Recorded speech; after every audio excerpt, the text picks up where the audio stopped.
If you asked me 2 years ago where we'd be with AI right now, I probably would have told you I'd be retired, sipping a margarita on a beach while an algorithm ran my entire life. Right? The dream of the magic button. We were all promised that artificial general intelligence, AGI, was just around the corner. Exactly. But here we are in 2025, and instead of a magic button, it feels like we're stuck wrestling with a very expensive, very glitchy calculator. I've been reading this analysis from MIT Technology Review, and they're calling this moment the Great AI Hype Correction. It feels aggressive. It sounds aggressive, but honestly, it's necessary. It's not calling for an AI winter. We aren't seeing the tech die off, but we are definitely waking up with a massive hangover. The article points out that 2025 is the year the world finally sobered up. We spent the last 2 years in this frenzy of overpromising, and now reality is sending us the bill. And the bill is steep. I mean, look at the enterprise side. Companies threw billions at these pilot programs, right? Billions. And for a lot of them, the return on investment just isn't there yet. They built these massive infrastructures expecting the AI to just work at scale. But what they found was that these systems are finicky. They stall. They hallucinate. You can't just drop a model into a Fortune 500 company and expect it to replace the accounting department overnight. It's funny you mention finicky, because that's what I've noticed as a user this year. We were waiting for these massive updates, the next generation of GPT-class models, the reasoning models. And when they dropped, it wasn't the quantum leap we expected. That's the regression problem. That is a huge part of this correction narrative. We saw major model releases this year that actually got worse at certain tasks. Right, like, it got better at poetry, but suddenly forgot how to do basic math it knew 6 months ago. Exactly. It's the 2 steps forward, 1 step back dynamic. The tech giants were forced to roll back updates, issue patches, or slap preview labels on things that were supposed to be finished products. It shattered the illusion that progress is a straight line up. We're realizing that these frontier models are brittle. They aren't industrial-grade tools yet. They're experimental engines.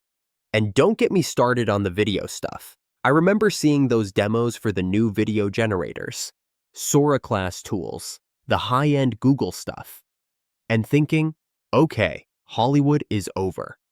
And then you tried to use them for actual work. It was a disaster. It looked beautiful, sure, but the physics were off, logos were garbled. Or it just hallucinated anatomy. That's where the term AI slop really took off this year. The platforms got flooded with this mix of reality and fiction that looked convincing at a glance but fell apart under scrutiny. It became a misinformation nightmare. It turns out, if you're a professional, you can't use a tool that lies to you 10% of the time, no matter how pretty the pixels are. So, if 2025 is the correction, does that mean the bubble is bursting? Are we done? No, and that's the nuance MIT Tech Review is trying to get across. It's not a burst, it's a reset. Think of it like the dot-com era. The internet didn't go away after the crash. It just became boring and useful. That's where we are heading. So we're moving from AI can do everything to AI is really good at these three specific things. Precisely.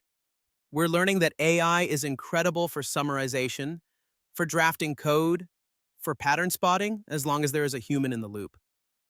But for high-stakes autonomous decision-making, like in finance, law, or medical diagnosis, We aren't there. we aren't even close. And that is a hard pill for investors to swallow. The valuations of these companies were built on the idea that AI would replace human labor entirely. Now, they have to accept that AI is just a really powerful productivity tool that still needs a babysitter. It's a tool, not a replacement. That feels like a healthier place to be, honestly. But it does make me wonder about the cost. We are burning so much energy and capital to build these experimental engines. If the payoff is just better coding assistance, is it worth the planetary cost? That is the philosophical question for the next decade. If the curve of improvement is flattening, if we have to spend 10 times the energy to get a 1% improvement in model performance, the economics stop making sense. We might see a shift away from these massive monolithic models towards smaller, specialized ones that actually work reliably. So, less godlike AI and more reliable intern AI. The reliable intern is a perfect analogy. You'd trust an intern to draft an email, but you wouldn't let them sign a $1 million contract without reading it first. That's 2025 in a nutshell. It feels like we're growing up. The magic has faded a bit, but the utility is becoming clearer. And that's usually when the real work actually begins. When the hype dies, the engineers can finally focus on fixing the plumbing instead of selling the dream.